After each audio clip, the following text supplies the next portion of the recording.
I'm Chief Dye with the Kingsport Fire Department. We decided to put together a little project here because we're always getting questions of, why does the fire truck pull up when we call for an ambulance? And, what do y'all do when you're sitting at the station working a 24-hour shift? So we want to kind of explain it to let you know that we really work hard for the citizens of the city. Back in the early 80s when I came, all we did was fight fire. That was pretty much it. There's a little bit of hazardous materials response. In the time since, the fire department has grown. We started doing first responder program, running on medical calls to help the ambulance service of Sullivan County respond to the citizens. We increased the hazardous materials response. We added a rescue response, which includes all the types of rescue that you see on TV, from water rescue to vehicle rescue, collapsed buildings, and so forth. We have the equipment to do all this. We have the manpower trained. We have specialists trained. We stepped up our medical to include EMTs and paramedics. We've grown over the years, and we still do it with the same people that you would need as a fire department. And we run, basically 3 people on the fire engine, 1 deputy chief that runs the shift. We have fire stations placed around town for a quick response. We're building new fire stations. We just finished Rock Springs. We're starting the one off East Zone Drive at New Beestonwell, and looking for a 9th fire station for the city. Hello, my name is Michael Briscoe, firefighter EMT for Kingsport Fire Department. I'm stationed at Station 1. My name is Jesse Bishop. I'm an engineer paramedic, and I also work at Fire Station 1. My name is Justin Waycaster. I'm a firefighter EMT here at Station 1 also. We start our shift off at 8 a.m. Depending on what your assignment is for the day, determines what your responsibilities are for the morning. As a firefighter, they'll be cleaning the station, while as an engineer, my responsibilities include coming out and checking the radios first thing in the morning, making sure they work properly. Start up the truck and go through the daily checkoffs on it, making sure that the fire pump operates properly, make sure there's water in the tank.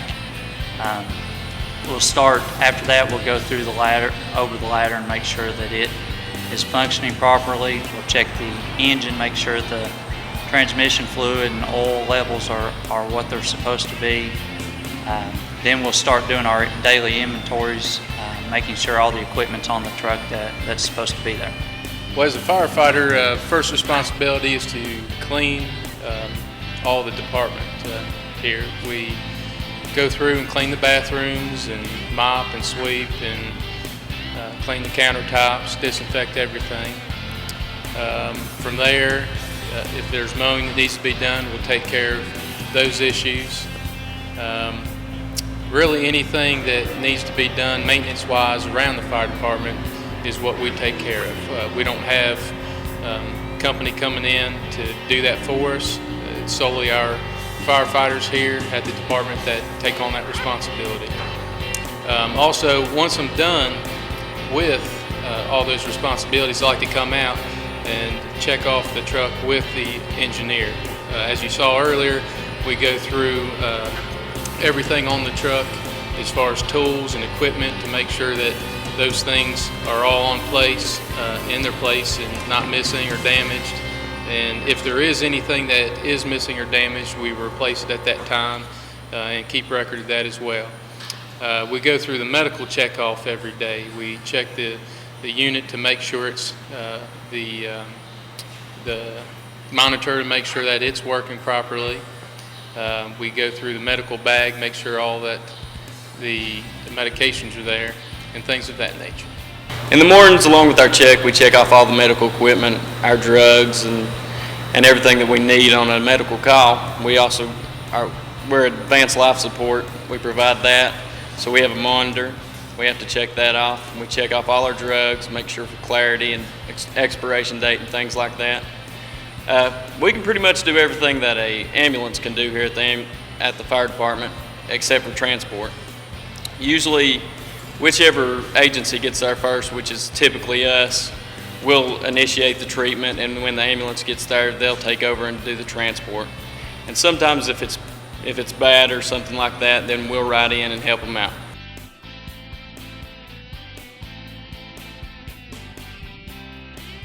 So anytime you use the mobile lab, you have to get a small sample, okay? Get a small sample, and you want to take that sample and put it on there. Every day here at the fire department, the firefighters participate in continual training to help them do their jobs better. During a 24-hour shift, firefighters never know when a call may come in, so we'll take a quick break to grab something to eat, clean up after ourselves, and then get back to work.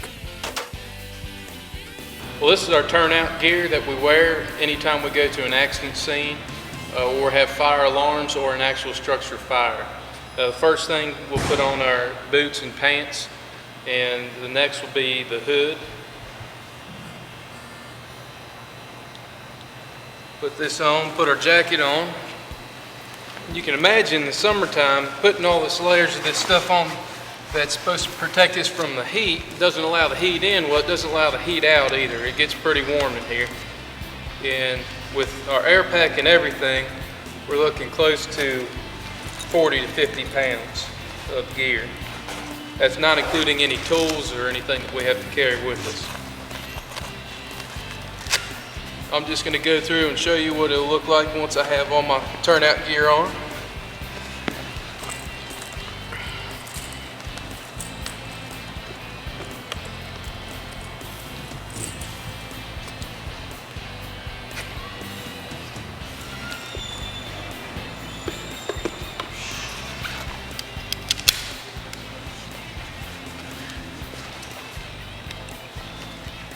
So this is what we have when we have all our turnout gear on.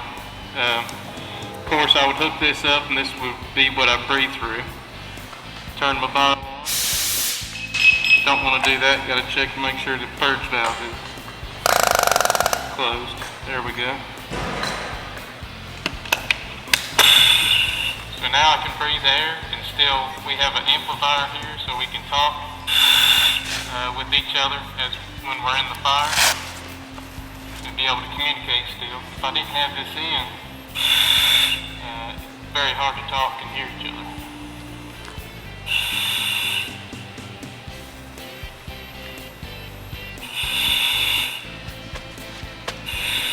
So there we have it. As we said, we're here for 24 hours. We come in 8 o'clock in the morning and leave at 8 o'clock the next morning.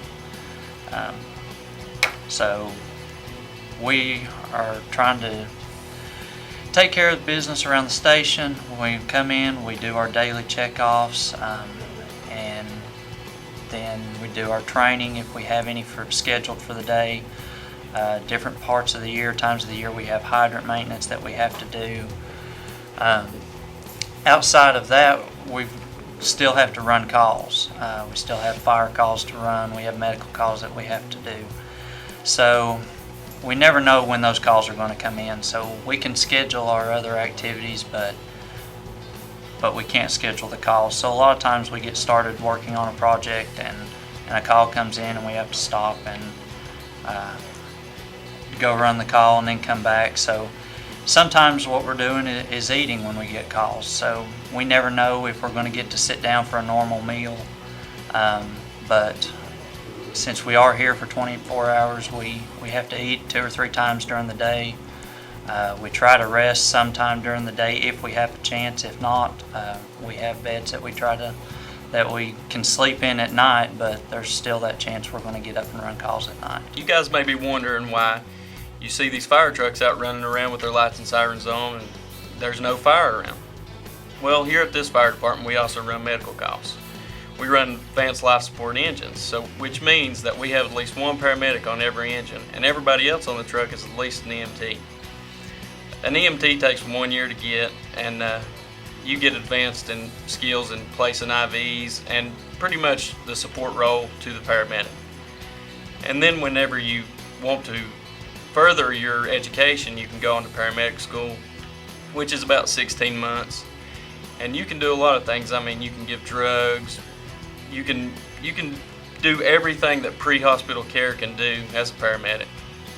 And that's why you see us out running around, and there's no fires. We also like to go into some of the other calls we may run during our shift here at the fire department. If there's a bad weather, a storm rolling in, a tree falling and knocking a power line down, could be floods. Like we said, we have the tactical rescue, so if there's heavy rainfall, there's a flash flood, we'll come and assist with anyone that's in a bad area there. If a gas line ruptures, if a construction company's doing some work, gas line ruptures, we come and evacuate the area along with the gas company, work in conjunction with them to resolve that problem as well. Also, we run service calls as medical assist and things of that nature. We also like to do pub ed, would be bringing schools, churches, any group or even individuals that are interested. They can come by the station and we'll talk to them and educate them on what to do if there is a fire or emergency. I know there's different times with Fun Fest and different things where you may be able to get out and see Barry Brickey, our public education officer, out there and talk with him. He can answer any questions for you. Stop by, and if you need help with car seat, smoke detector, any questions on how any of that stuff operates so that your children are safe in their vehicles, you can do that as well. So we run a gamut of calls here at the fire department. It's not fires that we run. Well, thank you all for watching. I hope you enjoyed it. It still doesn't tell the whole story. There's just so much to it. We stay busy. We work hard. We do it all with like I've always said, we do it all with the same people you would need just for a fire department. We don't hire extra people to do the hazmat and the rescue and the medical.